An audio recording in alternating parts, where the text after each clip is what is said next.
우리의 생명이신 살아계신 하나님, 주님이 얼마나 크고 놀라우신지요. 주님의 거룩하심이 뛰어나시고 능력이 끝이 없으십니다. 이 놀라우신 주님께서 우리 삶에 정말 위대한 일을 행하셨습니다. 허물과 죄로 죽을 수밖에 없던, 마귀를 따라 영원한 멸망의 불길로 달려가고 있던 저희를 주님이 찾아오셔서 기어이 포기하지 않고 찾아내시고 구원하셨습니다. 성령님 감사합니다. 복음을 깨닫게 하시고 예수님을 주님으로 고백하는 삶을 살게 하심을 감사드립니다.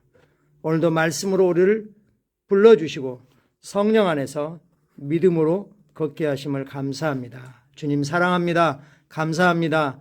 예수님의 이름으로 기도합니다. 아멘.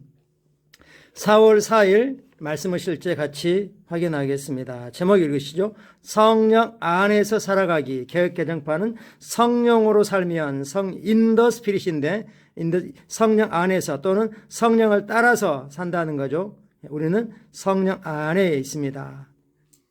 이걸 인식하는 게 중요한 거죠. 우리는 사실 우리 주변을 둘러싸고 있는 오감으로 정보를 받아들이고 느끼는 이 감각의 영역, 환경, 물리적인 환경 속에 있기 때문에 우리가 영적인 존재라고 인식하기보다는 그냥 똑같은 사람으로, 사람이니까 뭐 어쩔 수 없어 이런 말들을 주변에서 많이 듣죠. 그러나 진짜 우리는 영입니다. 그래서 우리는 성령 안에서 말씀과 성령을 따라 살아갑니다. 성령 안에 살면 성령 안에서 거릴지니. 다른 번역이 이렇게 놨습니다. 우리가 성령을 따라 살아간다면 또한 성령의 가르침을 실천하면서 살아갑니다. 이렇게 표현했습니다. 성령님이 말씀과 또 성령이 감동으로 또 성령이 세우시는 그런 하나님의 사람들로 또 몸된 교회 안에서 우리를 가르치시고 따라 걷게 하십니다. 내용 같이 확인하겠습니다. 그리스도인이 우리는 성령 안에 들어왔다 나갔다 하지 않습니다. 우리는 성령 안에 삽니다. 우리가 예수를 주님으로 고백할 때 성령 안으로 침례를 받은 거죠. 그러나 우리 안에 성령 얼마나 충만하게 하는 건 또 다른 거죠. 오늘의 본문 구절 우리가 성령 안에 살고 있기 때문에 성령으로 행해야 한다고 분명하게 말씀하십니다. 아멘. 우리가 성령 안에 살고 있다 라고 이렇게 딱 분명히 선언을 하고 있죠. 그렇다면 그 안에서 거기 합당하게 걸어라 라고 말씀하십니다. 성경은 성령 안에 있음을 두 가지 방식으로 표현합니다. 첫 번째는 당신의 육체적인 감각이 무뎌지거나 또는 반대로 더 예민해지는 환상이나 트랜스 가운데 있는 것입니다. 우리식 표현으로는 입신 이렇게 표현하기도 하죠. 그러나 그것은 일시적인 경험이고 내가 원한다고 해서 되는 건 아니죠. 그리고 그것들을 굳이 추구할 필요도 없습니다. 바울도 실제로 셋째 안으로 올라갔다 왔지만 그걸 아주 조심스럽게 자신이 아닌 제 3자인 것처럼 표현하고 있는 거죠. 베드로도 말하기를 우리가 예수님과 함께 따로 높은 산에 올라가서 예수님 모습이 정말 변화되고 모세와 엘리야가 나타나서 예수님이 죽으실 것에 대한 말씀한 걸 들었습니다. 근데 거기 베드로서에서 말씀하시기를 더 분명한 것은 말씀의 빛이 깨달아지는 것이 더 분명한 거다. 너희 마음속에 샛별이 떠오르기까지 말씀에 주의하는 것이 더 좋으니라 라고 말씀하고 있습니다.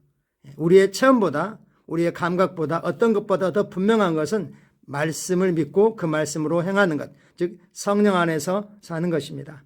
성령 안에 산다는 것의 더 중요한 접근은 당신이 영 안에서 거듭나 말씀과 성령을 통해 당신이 영적인 존재라는 걸 알고 영적인 영역을 인식하고 그 안에 사는 것입니다.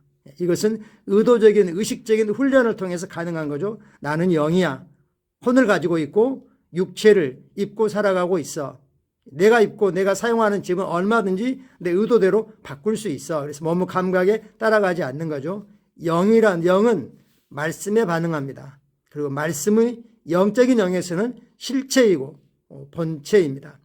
여전히 이 땅에 살고 있고 당신의 육신적인 감각은 자연적인 환경을 그대로 인식하고 있음에도 불구하고 당신은 영적인 영역을 인식하고 그 안에서 삽니다. 할렐루야입니다. 우리는 우리가 영인 걸 알고 영적인 세계가 더 우위에 있음을 알고 영적인 것을 더 많이 인식합니다. 그리고 그런 관점으로, 말씀의 관점으로, 성령의 관점으로, 하나님의 관점으로 사물들, 사건들을 보고 해석합니다. 후자의 경우 우리가 영적인 걸 인식하고 말씀과 성령을 통해 살아가는 거죠. 당신은 진짜 당신이 속한 하늘의 사고방식으로 살아갑니다. 한번 고백하죠. 나는 하늘의 사고방식으로 살아갑니다. 나는 하늘의 사고방식으로 살아갑니다. 아멘. 다른 사람과 같은 걸 보더라도 다르게 해석하고 이해합니다. 당신은 성령께서 다스리시는 존재입니다. 당신은 왕국의 방식을 알 수 있습니다.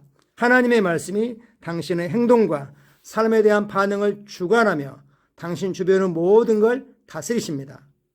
당신은 성령님 임재와 함께 자신의 환경을 다스립니다. 할렐루야. 예를 들면 구약의 인물이지만 요셉은 하늘의 사고방식으로 자신에게 닥친 사건과 이런 일들을 이해하고 해석하고 자신의 삶을 준비해 갔습니다. 당신은 나를 해치려고 했지만 하나님이 당신들과 그 후손을, 즉 메시아가 오는 길을 예비하시려고 나를 먼저 보내신 것입니다 라고 그 복수 칼날을 갈고 있지 않았죠. 그랬다면 아마 요셉은 정말 파괴적인 그런 고통의 인생을 살았을 것입니다. 그렇지 않았기 때문에 하나님께서 하나님의 그런 마음을 가지고 있는 하나님의 성품을 실제로 풀어놓을 수 있는 그런 사람들을 들어 사용하십니다. 우리는 왕국의 사고방식으로 왕국에 속한 그런 삶을 살아갑니다. 참고 성경 구절 같이 보겠습니다. 사도행전 1장 8절입니다. 오직 성령이 너에게 임하시면 너희가 권능을 받고 예루살렘과 온 유대와 사마리아와 땅끝까지 이르러 내 증인이 되리라 하시니라. 성령이 오신 목적은 우리에게 권능을, 예수를 증거할 수 있는 권능을 주려서 변호자가 아닌 증인으로 예수님께서, 성령님께서, 하나님께서 내 삶에 행하신 일이 이러합니다 라고 말과 행동과 우리 전 존재로 드러내도록 성령께서 오셨습니다.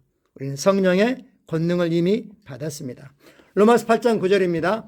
만일 너희 속에 하나님의 영이 거하시면 너희가 육신에 있지 아니하고 영에 있나니 누구든지 그리스도의 영이 없으면 그리스도의 사람이 아니라. 분명히 성경은 말합니다. 너희가 육신에 있지 않다.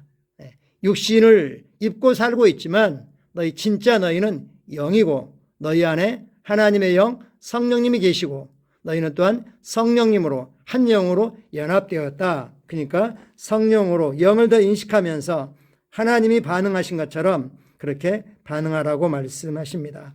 같이 기도하겠습니다. 귀하신 성령님, 나의 특별한 분위기와 유익이 되어 주시니 감사합니다. 성령께서 내 삶을 매우 독특하고 아름답게 만들어 주셨습니다. 나는 기쁨, 평안, 성공, 승리 분위기에서 내 세상을 다스리고 통치합니다. 예수 이름으로 기도합니다. 할렐루야. 아멘.